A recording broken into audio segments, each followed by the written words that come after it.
भारत की पवित्र भूमि पर ऐसे कई महापुरुषों ने जन्म लिया है जिन्होंने अपने कृत्यों और सिद्धांतों के बल पर मानव जीवन के भीतर छिपे गूढ़ रहस्य को उजागर किया। इनमें से एक है महात्मा बुद्ध, जिन्होंने सामान्य मनुष्य के रूप में जन्म लेकर अध्यात्म की उस ऊंचाई को छुआ जहां तक पहुंचना किसी आम व्यक्ति के लिए मुमकिन नहीं है।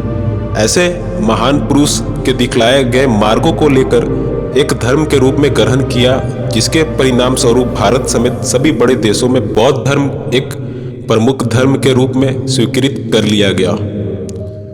महात्मा बुद्ध का वास्तविक नाम सिद्धार्थ था, किंतु गौतमी द्वारा पाले जाने के कारण उन्हें गौतम भी कहा गया। बुद्धत्व की प्राप्ति के बाद उनके नाम के आगे बुद्ध उपसर्ग जोड़ दिया गया और धीरे धीरे वे महात्मा बुद्ध के तौर पर प्रख्यात हो गए। गौतम बुद्ध के आदर्श पर बौद्ध धर्म में आस्था रखने वाले लोगों के लिए आज का दिन बेहद खास है। मान्यताओं के अनुसार वैशाख मास की पूर्णिमा के दिन महात्मा बुद्ध पृथ्वी पर अवतरित हुए थे और इसी दिन उन्हें बुद्धत्व के साथ साथ महापरिनिर्वाण की भी प्राप्ति हुई थी। सिद्धार्थ का जन्म शाक्य गणराज्य की राजधानी कपिलवस्तु के राजा शुद्धोधन के घर हुआ था। जन्म के 7 दिन के भीतर ही सिद्धार्थ की मां का निधन हो गया था। उनका पालन पोषण शुद्धोधन की दूसरी रानी महाप्रजावती ने किया। सिद्धार्थ के जन्म के समय ही एक महान साधु ने यह घोषणा कर दी थी कि यह बच्चा या तो एक महान राजा बनेगा या फिर एक बेहद पवित्र मनुष्य के रूप में अपनी पहचान स्थापित करेगा। इस भविष्यवाणी को सुनकर राजा शुद्धोधन ने अपनी सामर्थ्य की हद तक सिद्धार्थ को दुख से दूर रखने की कोशिश की, लेकिन छोटी सी आयु में ही सिद्धार्थ जीवन और मृत्यु के सच्चाई को समझ गया।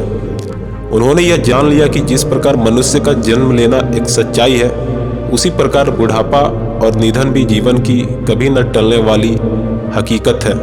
संसार की सबसे बड़ी सच्चाई जानने के बाद महात्मा बुद्ध सांसारिक खुशियों को विलासिता भरे जीवन से पूरी तरह विमुख हो गए। राजपाट के साथ पत्नी और पुत्र को छोड़कर उन्होंने एक साधु का जीवन अपना लिया।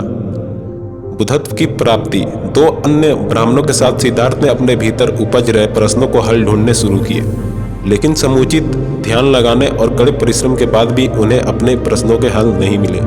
हर बार असफलता हाथ लगने के बाद भी उन्होंने अपने कुछ साथियों के साथ कठोर तप करने का निर्णय लिया। 6 वर्षों के कठोर तप के बाद भी अपने उद्देश्य को पूरा नहीं कर पाए। इसके बाद उन्होंने कठोर तपस्या छोड़कर आर्य अष्टांग मार्ग, जिसे मध्यम मार्ग भी कहा जाता है, ढूंढ निकाला।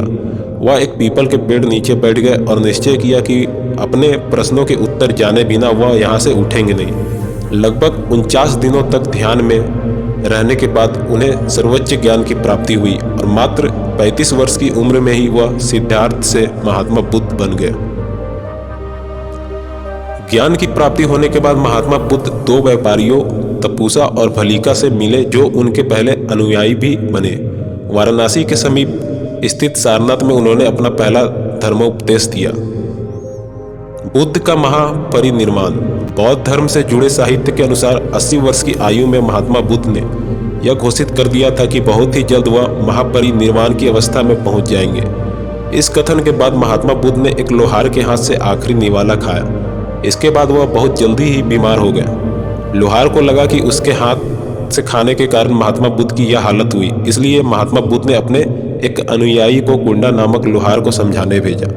वैद्य ने भी यह प्रमाणित कर दिया था कि उनका निधन वृद्धा अवस्था के कारण हुआ है, न कि विषाक्त खाद्य के कारण।